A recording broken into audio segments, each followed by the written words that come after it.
Charlie, take off those glasses. We're doing a TV commercial. But Jerry, the future's so bright here at Bourbon RV, I gotta wear shades. That's right. At Bourbon RV, we have more inventory, more parts, and even better service. We make buying fun at Bourbon RV. And if you have a problem, see the boss. Hi, I'm James Bartle from the Sullivan Independent News, and I'd like to welcome you to 5 Questions With. And joining us today is Sullivan Police Field Service Bureau Lieutenant Patrick Johnson. Pat, welcome to the program. Thanks for having me. Lieutenant Johnson, how long have you served with the Sullivan Police Department, and in what capacities in your term with them? I've been with the department for 13 years. I got hired on in August of 1999. I've had the good fortune to work with some good guys and have some good training. So in 2004, I was promoted to patrol sergeant. 2006, I was made a detective. I've been working in that capacity since then. Served as a field training officer supervisor. Myself and several of the other officers are meth lab technicians. And I've also been the accreditation manager for the Sullivan Police Department.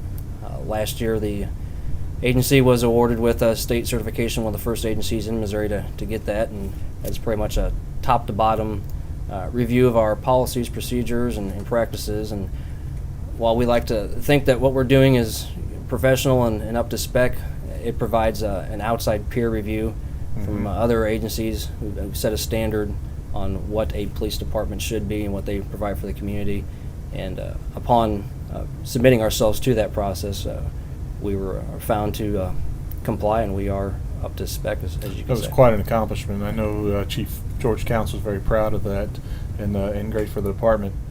We've had a number of vehicle break-ins and burglaries over the last year. It seems like they've increased a little bit. What can homeowners do to prevent these types of things from occurring? I know several of them happen to vehicles that are unlocked, like myself. Well, you know firsthand that if you leave your vehicle unlocked, you're making it easy on them. I've talked to many of the usually young men who are stealing from cars about this, and one of the common things they usually tell me is they don't want to make a lot of noise. They don't want to break any windows. They don't want to set any car alarms off. So what they'll typically do is go through a neighborhood and just start hitting door handles. And whatever's open, they'll help themselves to. Typically, they're looking for cell phones, GPSs, purses, and here recently prescription drug bottles, that type of thing. And at the same time, occasionally they do set off a dome light or an alarm.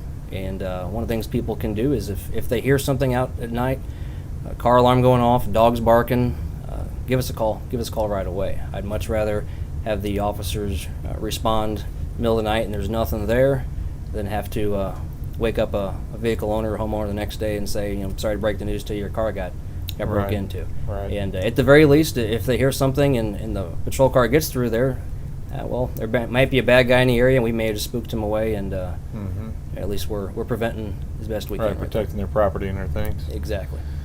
What are some of the things that the police department sees during the summer months? I know summer is just upon us. School will be getting out in a few weeks. What are some of the things that you guys typically deal with in a normal summer? Well, people are out and about more. You'll get your things with assaults, and people's just tempers get too much of them. But the biggest increase usually comes to property crimes. You've got people who are out and about more, maybe young kids out later than they should be. And we'll get the vandalism, property crimes up, little property damages here and there. Stealing usually has an uptick during the summer months as well. And what are some of the areas? I know a police officer, the common citizen may think they go to an academy and then they graduate and that's it. But your officers, yourself, Chief Counts, you're constantly training, constantly learning new things or new techniques. What are some of those things that you learn? By law, Missouri police officers have to get what they call 48 hours continuous education training within a 3-year cycle. This past January 1st, we started another cycle. I'm also in charge of training for some police department now, and I can say that our officers vastly exceed the required 48 hours. And those are broken down to various core areas without getting too technical what they are, but one of the things I enjoy about working in the Sullivan Police Department is we're afforded the opportunity, and we take advantage of that, to go to various continuing education courses, whether it's from tasering, use of force, investigative techniques, and by continually going all the time, you're able to keep current on the new practices and ways of doing things. In addition to that, the guys they become more familiar with specialized areas. We've got certain guys who are hand-to-hand combat. It's called PPCT, hand-to-hand combat training guys, where they can take specialized training and then come back to our department and train the other guys. We've got several, or at least one officer who's TASER certified. So he's the one who administers the training in-house, and he can turn around and train other officers within the department. And that also saves time and money for the department, so we don't have to have officers constantly go out to these individual academies or schools to learn them, and we can take care of much of that training in-house. Now, I understand we know the Merrimack Community Fair is coming up June 19th through the 23rd, serving as president in years past and co-president this year. I understand that the police department will meet again with the fair board as they did with EMS and the fire department last year to identify any areas or any issues that could come up. And I do know that the tornado matter was discussed prior to the events that happened, and we often thought that hopefully that never happens, and we had a year where it did.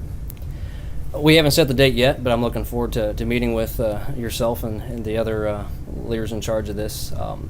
Last year, I know we discussed various possibilities, including what to do if one of the tigers got loose. Right. Prior to the fair, both I think Joplin and St. Louis area got hit with some terrible tornadoes, so that was in our minds, and we discussed various scenarios and outcomes, and we had a nice fright with the wall cloud north of town. Very, very big fright. And I think it went off, as good as something like that can be expected, and I think that shows the dedication and the quality of leadership we have of the people who have volunteered their time for the fair. I know we appreciate that, and we do work hard as being a fair board member, and hope that we never have to go through that again. But we want to continue to be prepared and continue to tweak that, and that's again why we'll be meeting shortly here in June. Well, Lieutenant Johnson, thank you for joining us on 5 Questions With. This is the end of segment 1 on 5 Questions With. Please see us next week at www.mysullivannews.com for segment 2 with Lieutenant Johnson.